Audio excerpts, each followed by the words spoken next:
কথায় আছে না, মায়ের প্রয়োজন মেয়েরা ছাড়া আর কে বুঝবে বলেন তো। আম্মু তো সবসময় আমাদের প্রয়োজন বুঝেই এসেছে, এখন সময় এসেছে আম্মুর প্রয়োজন অনুযায়ী আম্মুকে গিফট করা।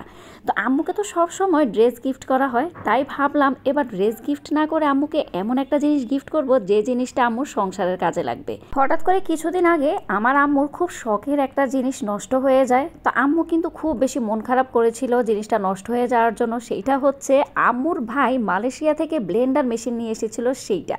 তো এইটা নষ্ট হওয়ার পর আম্মুর খুব বেশি মন খারাপ হওয়া দেখে আমি আম্মুর জন্য ভিশনের ব্লেন্ডার অর্ডার করে ফেলি।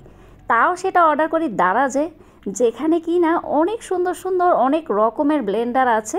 তো আমি কিন্তু তাদের অ্যাপসে ঢুকে খুব সুন্দর সুন্দর কিছু ব্লেন্ডার দেখে আম্মুর জন্য দারুণ একটা ব্লেন্ডার অর্ডার করে ফেলি। তারা যখন আমাকে পার্সেলটা দিয়ে যায় তখন কিন্তু আম্মু এই পার্সেলটা দেখে না। তা আম্মুকে বলি যে আম্মু আপনার জন্য কিন্তু একটা সারপ্রাইজ আছে। তো উমায়ের ওরা এসে তো পাগল হয়ে গেছে, নানুকে তারা সারপ্রাইজ দিবে। তো তারাই নানুকে সারপ্রাইজ দিয়েছে, আর তাদের নানু এই ব্লেন্ডার দেখে এত বেশি খুশি হয়েছে। মাদের খুশি করতে কিন্তু বেশি একটা টাকার প্রয়োজন হয় না, অল্প কিছু দিলেই কিন্তু মারা খুব বেশি খুশি হয়ে যায়।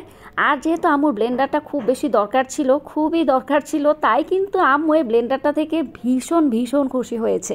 কারণ আম্মু কিন্তু ব্লেন্ডার ছাড়া একদম চলতেই পারে না, একদম আদা রসুন বাটা ছাড়া তো তার তরকারি রান্না করাই পসিবল না। তা আম্মু এই কয়েকদিন খুব বেশি কষ্ট করেছিল, তাই ভাবলাম আম্মুকে এমন একটা জিনিস গিফট দেই যাতে আম্মুর কষ্টটাও দূর হয়ে যায় আর আম্মু ভীষণ খুশি হয়ে যায়। এই ব্লেন্ডারের ডিটেলসটা আমি আপনাদেরকে পরে দেখাচ্ছি। এখন আম্মু আরেকটি পার্সেল খুলছে, এইটা দেখে আম্মু আরো ভীষণ অবাক হয়েছে, কারণ আম্মু কিন্তু একদম প্রস্তুতি ছিল না এমন সারপ্রাইজে। এই আয়রনটা দেখার পর আম্মু আমাকে বললো আমাদের বাসায় তো অলরেডি একটা আয়রন আছে, এটার কিনার কি দরকার ছিল, কিন্তু এটা কিন্তু ভীষণ দারুণ একটা আয়রন। আমরা যে দোকানে জামা কাপড় দিয়ে আসি সেখানে যেই রকম করে আয়রন করা হয় ঠিক সেই রকম করে কিন্তু বাসায় এই আয়রনটা দিয়ে আপনারা আয়রন করতে পারবেন। আপনারা কিন্তু দেখবেন দোকানের আয়রনটা কিন্তু ভীষণ ভারী হয়, আর কাপড়টা যা ইস্ত্রি করা হয় সেখানে কিন্তু একদমই ভাঁজ থাকে না। এই আয়রনটাও কিন্তু ভীষণ ভারী, আর যখন আমরা ইস্ত্রি করেছি একদম প্লেন হয়ে গেছে কাপড়, একদম কোনো ধরনের ক্র্যাক নেই কাপড়ের উপরে।